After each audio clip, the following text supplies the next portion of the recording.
नमामि शमीशानम् निर्वाणरूपम्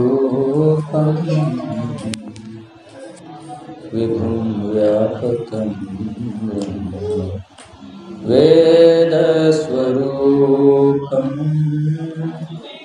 निजं निर्गुणं निर्विकल्पं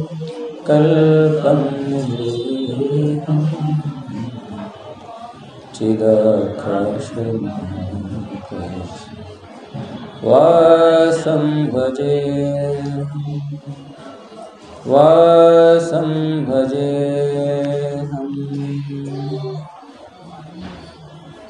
हरः ॐ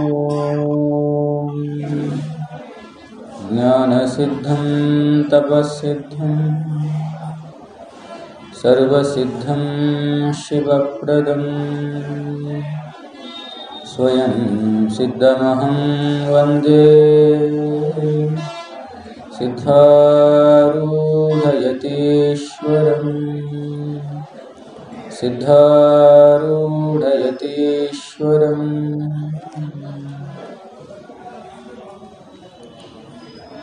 आदि में श्रोत्रिय ब्रह्मनिष्ठ सच्चिदानंद परम पूज्य प्रातः स्मरणीय सद्गुरुदेव के दिव्य चरणारविंदों को हृदय में धारित और स्मरण करते हुए परम पूज्य प्रातः स्मरणीय विद्यावारिधि विद्यावाचस्पति पंच महापीठों में एक काशी ज्ञान सिंहासन के पीठाधिपति 1008 वर्तमान महासनिधि जी के दिव्य चरणारविंदों में घोरी घोरी नतमस्तक होते हुए अति सनातन इस दिव्य और भव्य परंपरा का एक जागृत दृष्टांत इस पवित्र तीर्थराज प्रयाग के अधिष्ठातृदेव भगवान वेणुमाधव तथा काशी ज्ञान सिंहासन के ही शाखा मठ प्रयागराज जंगमवाड़ी के अधिष्ठातृदेव राजराजेश्वर भगवान के दिव्य उपस्थिति को नतमस्तक होते हुए 144 साल के पश्चात आया हुआ यह महाकुंभ पर्व के निमित्त वर्तमान सन्निधि जी के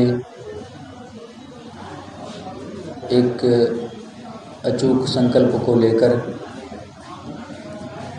यहाँ सायंकाल धर्मगोष्ठी चल रहा है।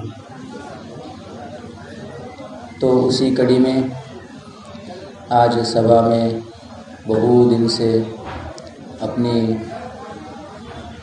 भक्ति ज्ञान और वैराग्य का उपदेश देते हुए अब तक आए हुए श्री शटस्थल ब्रह्म ओमकार सिद्ध शिवाचार्य स्वामी जी के चरणों में नतमस्तक होते हुए बहुत सालों से इस प्रयागराज जंगमवाड़ी मठ के मातृवर्ग जो भजना मंडली है निस्वार्थ भाव से सेवा करते आ रहे हैं, उनके हृदय में साक्षी भूत उस परम चैतन्य को तथा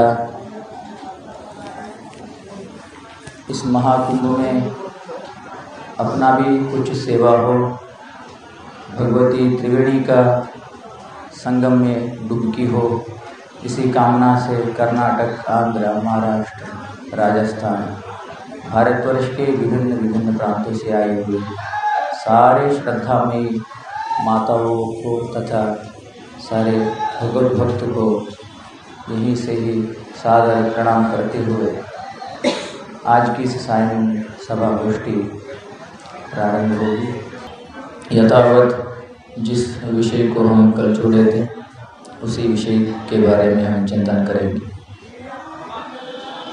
कल हम लोग बहु दिन से एक ही विषय के ऊपर एक ही बिंदु के ऊपर हम विचार विमर्श कर रहे थे।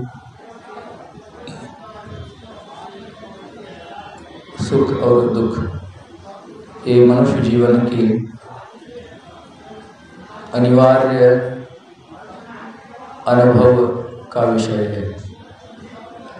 कोई भी व्यक्ति, कोई भी मनुष्य इस स्थूल शरीर को लेकर आया है इस धरातल पर, उसको इससे छुटकारा नहीं। चाहे वह एक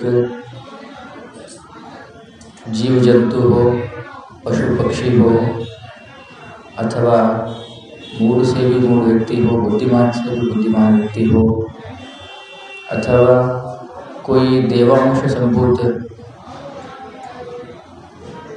चेतना हो, कोई महापुरुष हो, कोई अवतार हो, अथवा श्री राम कृष्णादि रूप में उस परम चेतना ही इस धरातल पर आया हो, उस चेतना में जिस उपाधि को लेकर आया है उसको भी यह संसार अपनी प्रभाव से प्रभावित कर ही देता है। इस स्थूल शरीर से दुख की और सुख की संस्पर्श करा ही देता है। भगवान भी विवश हो जाते हैं अपने भक्तों की, अपने शिष्यों की वेदना को देखकर। वो भी द्रवित हो जाते हैं, वो भी कहीं ना कहीं दुखी हो जाते हैं। अर्थात क्या है, कोई भी हो इस स्थूल शरीर को धारित करते हुए आए हैं, उनको सुख और दुख की अनुभव अनिवार्य नितांत है, ये निश्चित है। इससे छुटकारा हमें नहीं है, इससे हम बाहर नहीं जा सकते हैं। जैसे कोई भी व्यक्ति आकाश से अलग नहीं है, वायु से भिन्न नहीं है, वैसे ही जीवात्मा जब इस शरीर में आता है, मरण पर्यंत उसको एक समय में सुख, एक समय में दुख अनुभव करना पड़ता है अपने पुण्य और पाप के अनुसार। ये नियति का नियम है, इससे हम छुटकारा नहीं पा सकते। परंतु उस सुख को, उस दुख को हम कैसे ग्रहण करते हैं, ये मुख्य बिंदु है। हम उसको कैसे स्वीकार करते हैं, ये बहुत ज़रूरी होता है। हम उस सुख को हाय हाय करते हुए, चिल्लाते हुए, रोते हुए, बिलखते हुए उसको स्वीकार करते हैं। प्रारब्ध के वश हमें वो सुख, वो दुख आया है, उसको हम पूरे गांव में ढिंडोरा पीटते हुए उसको अनुभव करते हैं, या एक शांत चित्त होकर, प्रसन्न मुख होकर, ईश्वर के द्वारा दत्त यह दुख है, इसको मुझे सहन करना है, इस भाव से करते हैं। ये मुख्य है। वैसे ही सुख के बारे में, अगर सुख, थोड़ी बहुत सुख आया तो पूरे गांव को चिल्लाते हुए कह लेते हैं कि मैं परम सुखी हुआ हूँ, मेरे घर में एक पोता हुआ है, मेरे घर के सामने एक गाड़ी आया है। ऐसे अनर्गल सुख के बिना कारण उसके तर्क को हम जगत में फैलाते रहते हैं। जो व्यक्ति सुख में अतीव सुखी नहीं होता है, वह व्यक्ति दुख में अतीव दुखी नहीं होता है। जो व्यक्ति दुख में सहने की क्षमता रख लेता है, वह व्यक्ति सुख को पचाने का भी शक्ति रखता है। इसलिए दोनों में समतोल बुद्धि लाना ही इस साधना का एक बिंदु है। हम लोगों को अपने प्रारब्ध के वश दोनों मिलते ही हैं, इस शरीरधारी को मिलते ही हैं। बहुत सुंदर एक दृष्टांत है। बचपन में दो मित्र थे, आप बचपन में खेले कूदे, मौज किए, आनंद उठाए, परंतु एक मित्र को उस गांव से अन्य कहीं प्रांत में जाने की अनिवार्य नितांत आवश्यकता पड़ी। वह बचपन में निकल के दूसरे गांव चला गया। 10 साल 20 साल काल बीत गया, 25 साल हो गए। अपने अपने परिवार में दोनों व्यस्त हो गए, पढ़े लिखे, अपने अपने वृत्ति को प्राप्त किए, बच्चे हो गए। दोनों का आयु 50 के ऊपर हो गया। गांव में मित्र था, इसकी भी बच्चे हो गए थे, पोते भी हो गए थे। कुछ अनिवार्य के कारण से अपने घर में जितने भी लोग थे उनका देहावसान हो गया था। ऐसे ही प्रसंग में एक दिन क्या हुआ, वह जो मित्र छूटा था उसी गांव में आया अपने मित्र को ढूंढते हुए। अरे 30-40 साल हो गया है, मेरा आप्त मित्र को मैं गांव में ही छोड़ के आया हूँ, मैं मिलूँगा आज जाके।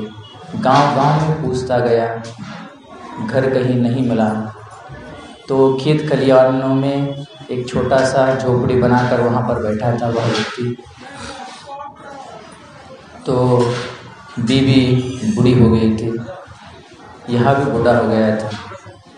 अपने मित्र दूर से आते हुए देखकर प्रसन्नता से भावावेश में जाकर गले लगा और लेकर उसको आके अपने सामने चेयर पे बिठाया मित्र को। दोनों बातें करते रहे। बचपन की जो अनसुनी कहानी थी उन सारे को एक बार पूरे सामने लाकर आनंदित हुए। बाद की जो घटनाएं थी बहुत दुखद थी।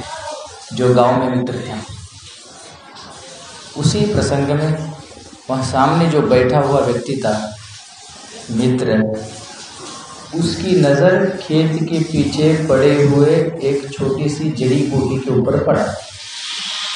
देखा, उसके साथ उसको मित्र के हाथ पकड़ते हुए वो उस जड़ी बूटी के यहाँ गया। आश्चर्य से चकित हो गया, बार बार गले लगे, उस मित्र को भोरी धन्यवाद देने लगा। तेरा घर आकर मुझे परम सिद्धि प्राप्त हुई है। जिस जड़ी बूटी को मैं 40 साल तक शोध में ढूंढ रहा था, वहाँ तेरे घर के एक कचरे में पड़ा है, ये अत्यंत अमूल्य है। ऐसे मित्र ने कहा। वो जिज्ञासा से भरा, ये तो 30 साल से ऐसे ही पड़ा है, उगता है हम फेंक देते हैं, उगता है हम फेंक देते हैं। तो उसने कहा, तुम अज्ञ हो, ये लाखों लोगों का जान बचा सकता है। ये जड़ी बूटी में इतना सामर्थ्य है, कहीं कहीं हिमालयों के कंदराओं में मिलता है ये वो जड़ी बूटी, कोई सिद्ध महापुरुष को मिलता है ये जड़ी बूटी। तुम्हारे घर के पीछे ऐसे ही अनायास पड़ा है, तुम इसकी ज्ञान भी नहीं रखते हो, इसका मूल भी नहीं समझते हो।